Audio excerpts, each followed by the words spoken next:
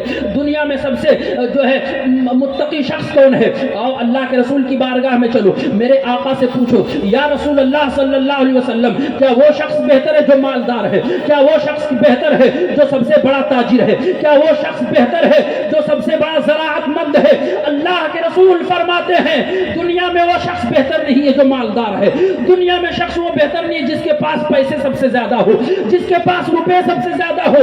اے میرے آقا، تو سب سے بہترین شخص کون ہے؟ تو میرے آقا فرماتے ہیں خیرکم من تعلم القرآن وعلمہ، تم میں بہترین شخص وہ ہے جو قرآن سیکھتا بھی ہے، دوسروں کو سکھاتا بھی ہے۔ سبحان اللہ، نعرہ تکبیر، نعرہ رسالت، عظمت خلفاء راشدین، نعرہ تکبیر، نعرہ رسالت۔ پتہ چلا کہ بہترین شخص وہ ہے جو قرآن پڑھتا بھی ہے، دوسروں کو پڑھاتا بھی ہے، قرآن کا علم سیکھتا ہے اور قرآن کا علم دوسروں کو سکھاتا ہے۔ تو میرے آقا نے تو یہ فرمایا تھا کہ دنیا میں بہترین وہی ہیں جو قرآن کا علم رکھتے ہیں، دنیا میں بہترین وہی ہیں جو قرآن کا علم سکھاتے ہیں، دنیا میں بہترین وہی ہیں جو قرآن کا علم بانٹتے ہیں اور خود پڑھتے ہیں، دوسروں کو پڑھاتے ہیں۔ عزیزان ملت اسلامیہ، میں سیدنا عثمان غنی کی ذات آپ کے سامنے رکھ رہا ہوں۔ لوگ چندہ دینے کے لیے آگے پیچھے ہو رہے ہیں، لیکن عزیزان ملت اسلامیہ، حضرت عثمان غنی کی ذات پڑھو۔ میں عرض کر رہا تھا جھگڑا ہے تو صرف اور صرف قاضی کے نذرانے پر جھگڑا ہے، جھگڑا ہے تو صرف اور صرف عالم کے نذرانے پر جھگڑا ہے۔ اللہ اکبر، تم نے لاکھوں کا خرچہ کر دیا تب تمہیں شریعت نے یاد نہیں آئی، تمہیں کروڑوں کا خرچہ کر دیا تب تمہیں شریعت کا حکم یاد نہیں آیا، اور تم کو جب نذرانہ دینا ہوتا ہے قاضی صاحب کا تو کہتے ہو کہ قرآن و حدیث میں کہاں لکھا ہوا ہے کہ اتنا نذرانہ دیا جائے۔ میں تم سے پوچھتا ہوں قرآن و حدیث میں یہ کہاں لکھا ہوا ہے کہ کروڑوں کا خرچہ کرو؟ میں تم سے پوچھتا ہوں کہ قرآن و حدیث میں یہ کہاں لکھا ہوا ہے کہ بھنگڑے بجواؤ اور ناچ کرواؤ؟ میں تم سے پوچھتا ہوں قرآن و حدیث میں یہ کہاں لکھا ہوا ہے کہ ہجڑوں کو نچوا کر کے ان پر بیجا لاکھوں کا خرچہ کر دو، ہزاروں کا خرچہ کر دو؟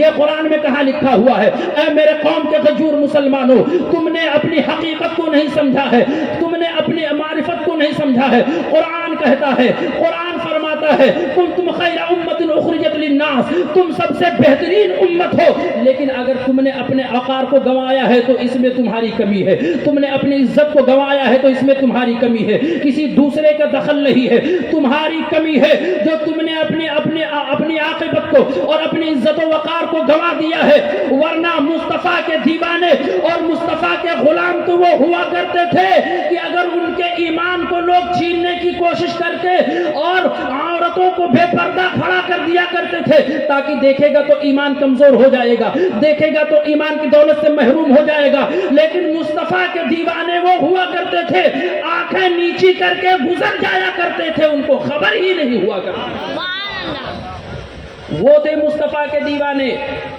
میرے قوم کے غیور مسلمانوں، اللہ نے دولت دی ہے تو نیک کام میں خرچہ کرو۔ حضرت عثمان غنی رضی اللہ تعالی عنہ نے اللہ کے رسول سید عالم صلی اللہ علیہ وسلم کی بارگاہ میں جو مال پیش کیا تھا، حضور نے فرمایا کون ہے جو اللہ اور اس کے رسول کے لیے لشکر اسلامیہ کے لیے اپنا مال پیش کرے؟ سب خاموش ہے، کیونکہ اس وقت کھانے ہی کے لیے نہیں تھا، پتے کھا کر کے لوگ گزارا کرتے تھے۔ تو حضرت عثمان غنی کھڑے ہو گئے، کہا یا رسول اللہ، میں آپ کی بارگاہ میں 100 دینار اور 100 اونٹ پیش کرتا ہوں، 100 دینار اور 100 اونٹ پیش کرتا ہوں۔ حضرت عثمان غنی بیٹھ گئے، پھر میرے آقا سید عالم صلی اللہ علیہ وسلم نے آواز لگائی، کون ہے جو اسلام کی بقا اور تحفظ کے لیے، لشکر اسلامیہ کے لیے اللہ کی بارگاہ میں اپنا مال پیش کرے؟ سب کی زبانیں خاموش۔ حضرت عثمان غنی کھڑے ہو گئے، کہا یا رسول اللہ، میں 200 دینار اور 200 اونٹ اللہ کی بارگاہ میں پیش کر رہا ہوں۔ 200 دینار سونے کا سکہ ہوا کرتا تھا۔ اب ایک اونٹ کی قیمت آج کے دور میں آپ لگا لیجئے کتنا ہوتا ہے۔ عزیزان ملت اسلامیہ، حضرت عثمان بیٹھ گئے، پھر میرے آقا نے تیسری بار فرمایا، کون ہے جو لشکر اسلامیہ کی مدد کے لیے، اللہ کی رضا کے لیے اپنے مال کو پیش کرے؟ سب کی زبانیں خاموش ہیں۔ حضرت عثمان غنی رضی اللہ تعالیٰ عنہ کھڑے ہو گئے، کہا یا رسول اللہ صلی اللہ علیہ وسلم، میں 300 دینار اور 300 اونٹ اللہ کی بارگاہ میں پیش کر رہا ہوں۔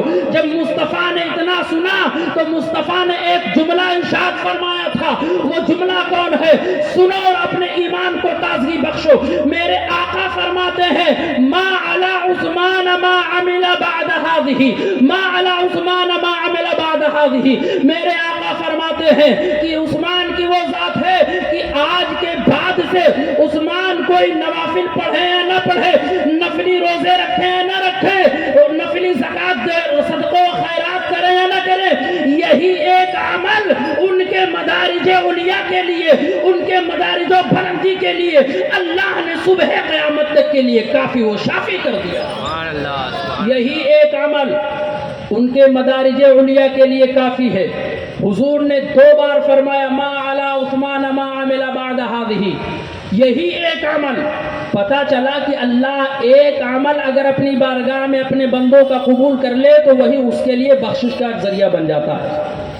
وہ ہے حضرت عثمان غنی رضی اللہ تعالیٰ عنہ کی ذات۔ عزیزان ملت اسلامیہ، مورخین بیان فرماتے ہیں کہ حضرت عثمان نے 2 بار جنت خریدی ہے۔ کتنی بار جنت خریدی ہے؟ 2 بار جنت خریدی ہے حضرت عثمان غنی رضی اللہ تعالیٰ عنہ۔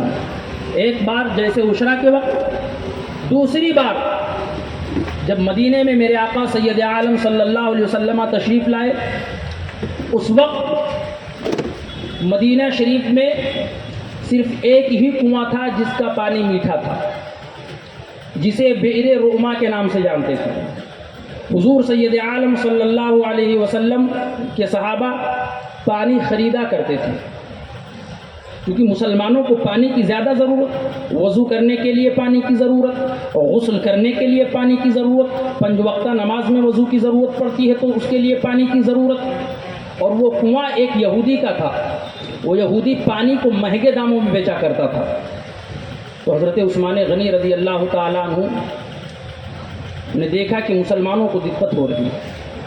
حضور کے فرمان پر حضرت عثمان غنی رضی اللہ تعالیٰ عنہ نے اس کنویں کو 12,000 درہم پر آدھا کنواں خریدا، 12,000 درہم پر۔ اب آپ سوچئے کہ درہم چاندی کا سکہ ہوتا ہے، ایک سکہ 3 ماشے کا ہوتا ہے، آپ اندازہ لگائیے کہ آج کی تاریخ میں اس کی قیمت کتنی ہوگی۔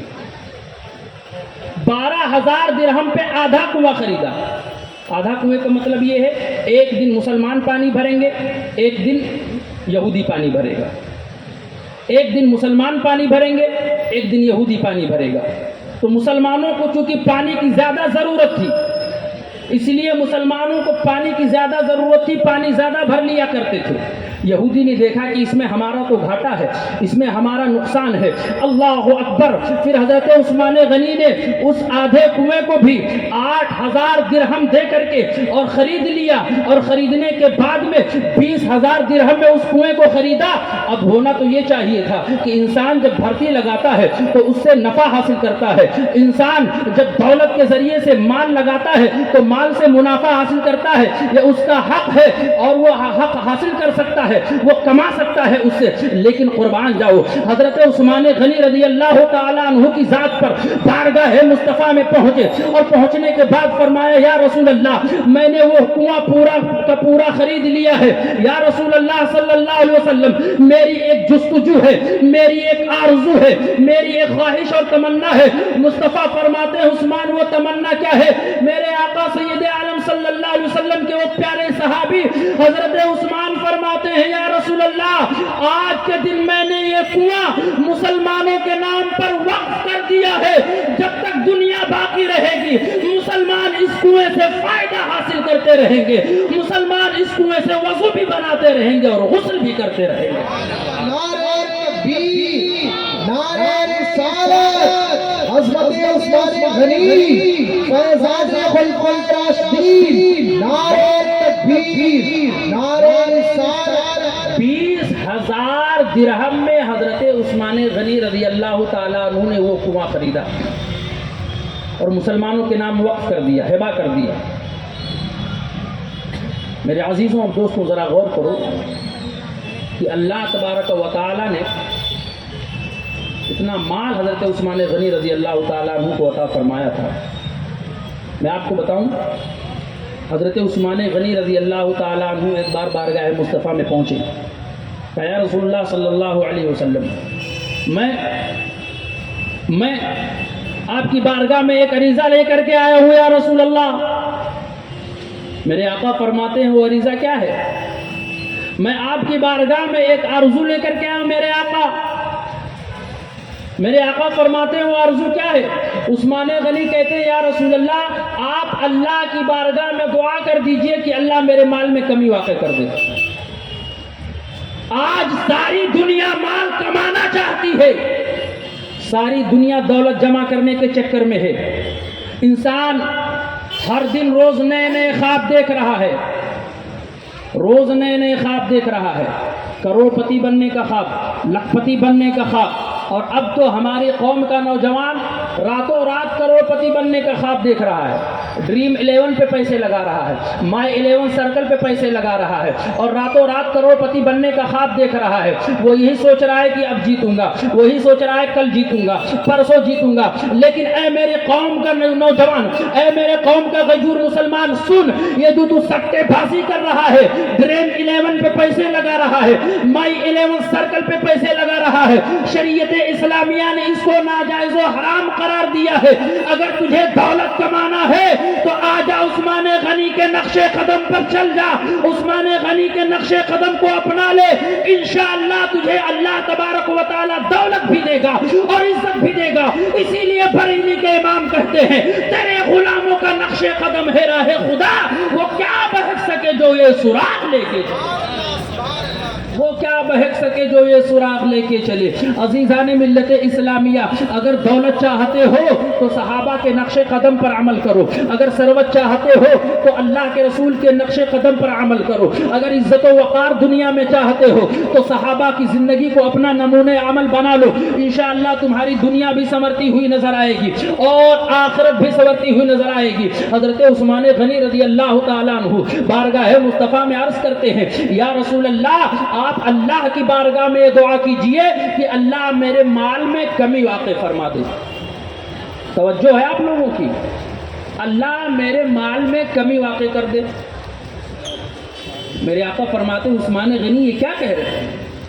لوگ تو آتے ہیں اپنے مال میں اضافگی کی دعا کرانے کے لیے، مال میں بڑھوتری کے لیے دعا کرانے کے لیے، اور آپ کہہ رہے ہیں کہ آپ دعا کر دیجئے کہ میرے مال میں کمی واقع ہو جائے۔ کہا یا رسول اللہ صلی اللہ علیہ وسلم، اس مال کے ذریعے سے میں کما حق ہوں اللہ کی عبادت نہیں کر پاتا، میں کما حق ہوں اللہ کے بارگاہ میں سجدہ نہیں کر پاتا، اللہ تبارک و تعالیٰ کی رضا کے لیے قرآن کریم کی تلاوت نہیں کر پاتا، یہ مال عبادت میں مانع ہو رہا ہے۔ یا رسول اللہ اس لیے دعا کیجئے کہ میرے مال میں کمی ہو جائے تاکہ میں اللہ کی عبادت کر سکوں، تاکہ میں اللہ کا ذکر کر سکوں، تاکہ میں اللہ کی تسبیح و تحلیل بیان کر سکوں، تاکہ میں اللہ کا حمد بیان کر سکوں۔ اللہ اکبر۔ میرے آقا سید عالم صلی اللہ علیہ وسلم ارشاد فرماتے ہیں، ٹھیک ہے میں یہ دعا کروں گا رب کی بارگاہ میں کہ اللہ عثمان غنی کی مال میں کمی واقع فرما دے۔ ادھر مصطفیٰ کے ہاتھ اٹھے تھے، ادھر اللہ تبارک و تعالی ارشاد فرماتا ہے، جبریل امین جاؤ محبوب کی بارگاہ میں چلے جاؤ اور میرے محبوب سے فرما دو، میرے محبوب سے عرض کر دو کہ اے اللہ کے رسول، عثمان کے مال میں کمی واقع ہونے کی دعا نہ کرنا، اس لیے جب جب اسلام کو ضرورت پڑتی ہے عثمان اپنا مال اللہ کی راہ میں خرچ کرتا ہے، اس کے بدلے میں اللہ اسے 10 گنا عطا فرما دیا کرتا ہے، 10 گنا عطا فرما دیا کرتا ہے۔ پتہ چلا کہ آپ اللہ کی بارگاہ میں 1 روپیہ صدقہ کرو گے تو اللہ 10 روپے عطا فرمائے گا۔ قرآن کہتا ہے من جاء بالحسنۃ فلہ 10 امثالها ومن جاء بالسیئۃ فلا یجزى الا مثلها۔ اللہ کی بارگاہ میں تم 1 نیکی لے کر کے جاؤ گے تو اللہ تمہیں 10 نیکی عطا فرمائے گا۔ اللہ کی بارگاہ میں 1 نیکی لے کر کے جاؤ گے اللہ تمہیں 10 نیکی عطا فرمائے گا، لیکن 1 گناہ لے کر کے جاؤ گے تو 10 گناہ نہیں عطا فرمائے گا، 1 ہی گناہ تمہارے نام اعمال میں لکھی جائے گی۔ حضرت عثمان غنی رضی اللہ تعالی عنہ کی وہ ذات بابرکات، حضور کے قدموں پر آپ نے اپنا مال پانی کی طرح قربان کیا ہے۔ اس سے ہمیں سبق کیا ملتا ہے؟ ہمیں سبق یہی ملتا ہے کہ جب جب اسلام کو ضرورت ہو، جس جہاں سے جس جگہ سے اسلام کی نشر و اشاعت ہو رہی ہو، وہاں پر اللہ کی راہ میں اپنا مال خرچ کرنے سے دریغ نہیں کرنا چاہیے۔ اللہ کے رسول سید عالم صلی اللہ علیہ وسلم کے قدموں پر حضرت عثمان غنی نے جو مال قربان کیا ہے، آؤ تاریخ کو اپنی نگاہوں کے سامنے رکھو۔ اللہ اکبر۔ ایک مرتبہ حضرت عثمان غنی رضی اللہ تعالیٰ عنہ حضرت عثمان غنی میرے پیارے آقا کی دعوت کر رہے ہیں، اور اس کے بعد تمام صحابہ کی بھی دعوت ہے۔ حضور سید عالم صلی اللہ علیہ وسلم کا شان نبوت سے نکلے، عثمان غنی رضی اللہ تعالیٰ عنہ حضور کے پیچھے پیچھے ہیں، حضور آگے آگے جا رہے ہیں، اور حضرت عثمان غنی مصطفیٰ کے ایک ایک قدم کو گن رہے ہیں، مصطفیٰ کے ایک ایک قدم کو شمار کر رہے ہیں۔ جب مصطفیٰ جان رحمت حضرت عثمان غنی کے گھر پہنچے اور دسترخوان پر بیٹھ گئے، دعوت شروع ہو گئی، حضور کھانا تناول فرمانے لگے۔ پھر میرے پیارے آقا ارشاد فرماتے، اے عثمان غنی ذرا بتاؤ تو تم ہمارے قدموں کو کیوں گن رہے تھے، میرے قدموں کو شمار کیوں کر رہے تھے؟ عثمان غنی عرض کرتے ہیں، یا رسول اللہ، جب میں نے آپ کی دعوت کی اس کے بعد میں نے آپ کے قدموں کو گننا اس لیے شروع کر دیا، حضور آپ اپنے کاشان نبوت سے نکلے ہیں اور میرے گھر تک آئے ہیں، آپ کے 70 قدم پڑے ہیں، یا رسول اللہ آپ کے ہر قدم کے بدلے آج عثمان ایک ایک غلام آزاد کر رہا ہے، ایک ایک غلام اللہ کی بارگاہ میں آزاد کر رہا ہے وہ عثمان غنی ہے جن کے بارے میں میرے امام کہتے ہیں نور کی سرکار سے پایا دوشالہ نور کا ہو مبارک تجھ کو ذوالنورین جوڑا نور کا. وہ عثمان غنی ہے رضی اللہ تعالیٰ عنہ. عثمان غنی رضی اللہ تعالیٰ عنہ کو اللہ نے وہ مقام عطا فرمایا تھا. آپ ذرا وہ مقام دیکھو تو اور حدیث پاک کا مطالعہ کرو. صلح حدیبیہ کے وقت جب میرے آقا صلی اللہ علیہ وسلم نے بیعت لی تھی صحابہ سے جسے بیعت رضوان کہا جاتا ہے, قرآن مقدسہ میں اللہ تبارک و تعالیٰ نے اس کی تفصیل بیان فرمائی ہے. اللہ تبارک و تعالیٰ نے سورہ حجرات میں اس کی تفصیل بیان فرمائی ہے. اللہ کے رسول نے جب بیعت لینی شروع کی اس وقت حضرت عثمان غنی کو اللہ کے رسول نے اپنا قاصد بنا کر کے مکہ معظمہ بھیجا تھا. جب حضرت عثمان غنی مکہ معظمہ پہنچے تو لوگوں نے کہا کہ عثمان غنی تمہارے لیے جھوٹ ہے, تم طواف کر سکتے ہو, تم کعبہ کا طواف کر لو, لیکن تمہارے رسول کو طواف نہیں کرنے دیا جائے گا. اب ایمانی حرارت دیکھو عثمان غنی کی. حضرت عثمان غنی فرماتے ہیں تم کیا سمجھتے ہو کعبہ کی حرمت, کعبہ کی فضیلت, کعبہ کا تقدم ہمیں نہیں معلوم ہے؟ بے شک ہمیں معلوم ہے, لیکن میں کعبے کا طواف اس وقت تک نہیں کروں گا جب تک آمنہ کے لال عبداللہ کے لخت جگر میرے پیارے آقا جناب محمد الرسول اللہ نہیں کر لیتے ہیں. اللہ اکبر. یہ ایمانی حرارت تھی حضرت عثمان غنی رضی اللہ تعالیٰ عنہ کی. اور جب میرے آقا بیعت لینے لگے تمام صحابہ سے تو چونکہ اس وقت حضرت عثمان غنی وہاں پر موجود نہیں تھے, مولا عثمان غنی رضی اللہ تعالیٰ عنہ وہاں پر حاضر نہیں تھے. جب سب صحابہ نے بیعت کر لیا تو مصطفیٰ نے اپنے ایک ہاتھ کو اپنے ہاتھ پر مارا, کہا یہ ہاتھ عثمان غنی کا ہاتھ سمجھ کر کے میں عثمان غنی کی طرف سے بیعت لے لیتا ہوں. فقہا فرماتے ہیں یہ خاصہ جو عثمان غنی کو حاصل ہے اور کسی صحابی کو حاصل نہیں, یہ عثمان غنی کی ذات ہے. عزیزان ملت اسلامیہ, عثمان غنی رضی اللہ تعالی عنہ اللہ کے رسول سید عالم صلی اللہ علیہ وسلم کے وہ مقدس صحابی ہیں کہ آپ نے شروع میں جب خلافت کی باغڈور سنبھالی ہے 12 سال آپ نے حکومت کے کار کو انجام دیا ہے. 12 سال, 6 سال آپ کی حکومت بہت اچھی طرح سے گزری اور 6 سال کے بعد اختلاف ہونا شروع ہو گیا. میرے آقا سید عالم صلی اللہ علیہ وسلم نے بشارت دی تھی, حضور صلی اللہ علیہ وسلم نے بشارت دی تھی. کون سی بشارت؟ آؤ حدیث پاک پڑھو. ایک مرتبہ میرے پیارے آقا احد کے پہاڑ پر تشریف لے جاتے ہیں, ساتھ میں حضرت صدیق اکبر بھی ہیں, ساتھ میں حضرت عمر فاروق اعظم بھی ہے, ساتھ میں حضرت عثمان غنی ہیں رضی اللہ تعالی عنہ. جب میرے پیارے آقا سید عالم صلی اللہ علیہ وسلم احد پہاڑ پر تشریف لے گئے اور جب احد پہاڑ پر مصطفیٰ کے قدم پہنچے تو احد پہاڑ بار نبوت سے تھر تھرانے لگا, احد پہاڑ بار نبوت سے کانپنے لگا. مصطفیٰ نے فرمایا اثبت یا احد, احد ٹھہر جا, اثبت یا احد او نبی او صدیق او شہدان. میرے آقا فرماتے ہیں پہاڑ ٹھہر جا, تجھے معلوم نہیں کیا تیرے اوپر ایک نبی ہے, ایک صدیق ہے, 2 شہید ہیں. اللہ کے رسول نے میرے پیارے آقا سید عالم صلی اللہ علیہ وسلم نے عمر فاروق اعظم کو اور عثمان غنی کو بہت پہلے ہی شہادت کی بشارت دے دی تھی. اور ہم سنیوں کا یہ عقیدہ ہے کہ مصطفیٰ جان رحمت کا فرمان بدل نہیں سکتا ہے. پتھر کی لکیر ہے, ہوا اپنا رخ بدل سکتی ہے, پہاڑ اپنی جگہ سے ہل سکتا ہے, دریا کی روانی بدل سکتی ہے, لیکن مصطفیٰ کا فرمان بدل نہیں سکتا ہے. اس لیے کہ ہے قول محمد, قول خدا, فرمان نہ بدلا جائے گا, بدلے گا زمانہ لاکھ مگر قرآن نہ بدلا جائے گا. یہ مصطفیٰ کا فرمان ہے. مصطفیٰ نے فرما دیا تھا کہ اے احد پہاڑ، تیرے اوپر ایک صدیق ہے، تیرے اوپر ایک نبی ہے، تیرے اوپر 2 شہید ہیں، لہٰذا تو تھرتھرانا بند کر دے، تو کانپنا بند کر دے۔ احد پہاڑ تھرتھرایا کیوں تھا، کانپا کیوں تھا؟ اس لیے کہ مصطفیٰ جان رحمت صلی اللہ علیہ وسلم کا بار نبوت پہاڑ بھی برداشت نہیں کر سکتا ہے۔ عزیزان ملت اسلامیہ، نبی اللہ تبارک و تعالی اپنے مخصوص اور چنندہ بندوں کو بناتا ہے، نبوت سے سرفراز فرماتا ہے۔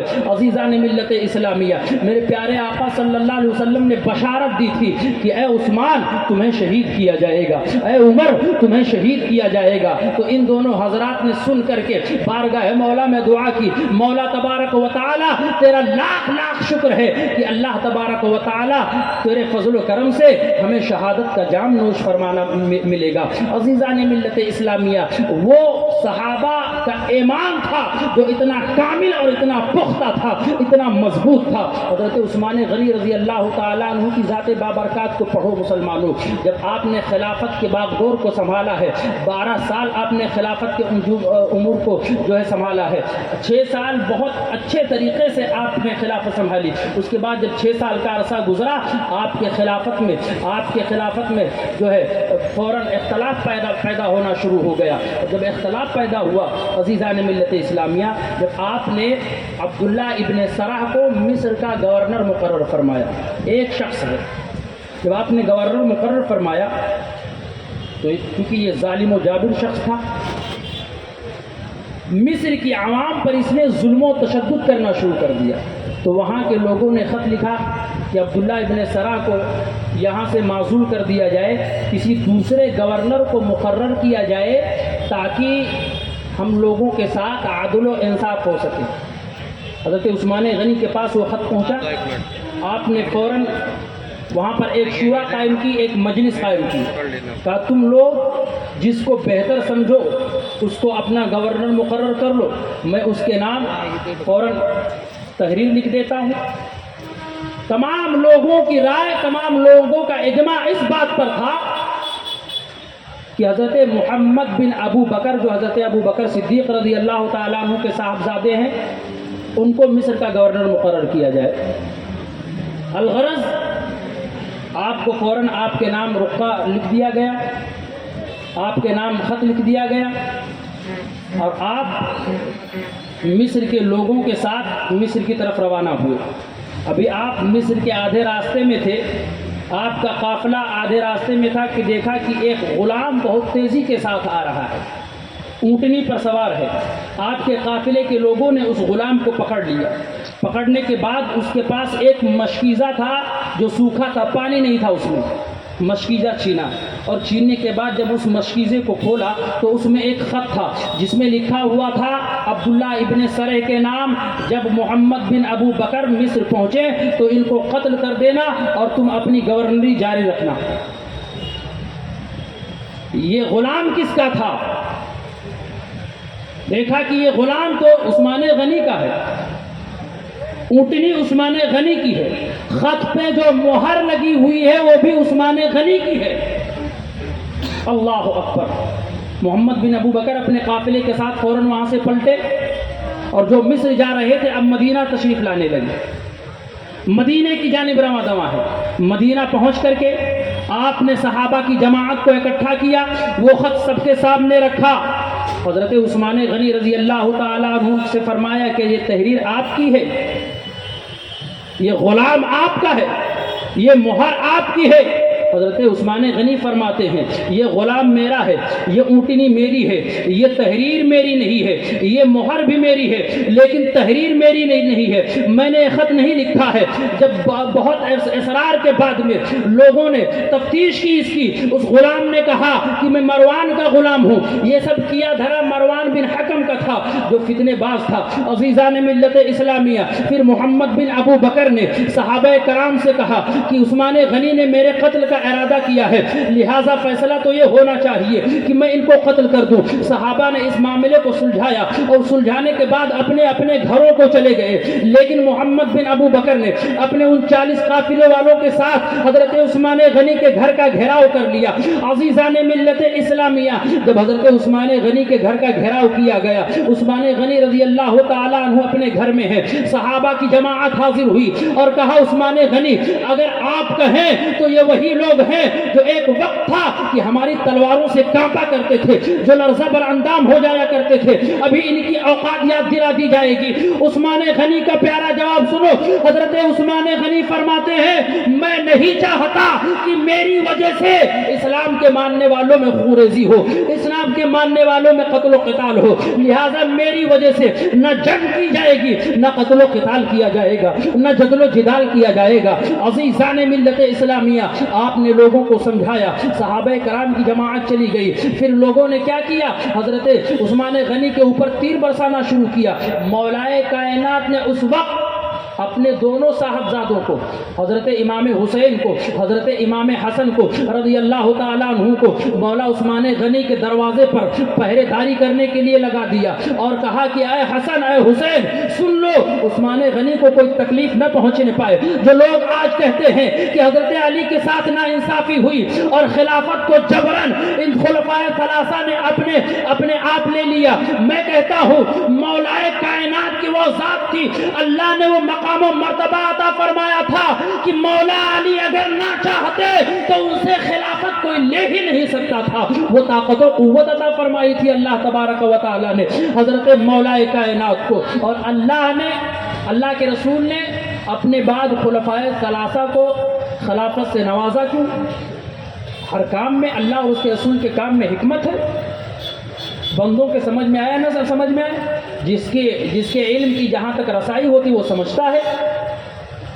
اگر مولا علی ہی پہلے خلیفہ بن جاتے تو چونکہ حضرت ابو بکر صدیق کا وصال حضرت مولا کائنات سے پہلے ہونا تھا، حضرت عمر فاروق اعظم کا وصال مولا کائنات سے پہلے ہونا تھا، حضرت عثمان غنی کا وصال مولا کائنات سے پہلے ہونا تھا، تو اللہ کے رسول نے اپنے بعد ان خلفائے ثلاثہ کو خلافت کی ذمہ داری اور خلافت کا مقام اس لیے عطا فرمایا کہ میرے بعد یہ لوگ خلافت سے میرے محروم نہ رہ جائیں، یہ بھی میرے خلیفہ بن جائیں، عمر بھی میرے خلیفہ بنے، عثمان بھی میرے خلیفہ بنے، اور اس کے بعد سب سے آخر میں مولا کائنات میرے خلیفہ بنیں گے۔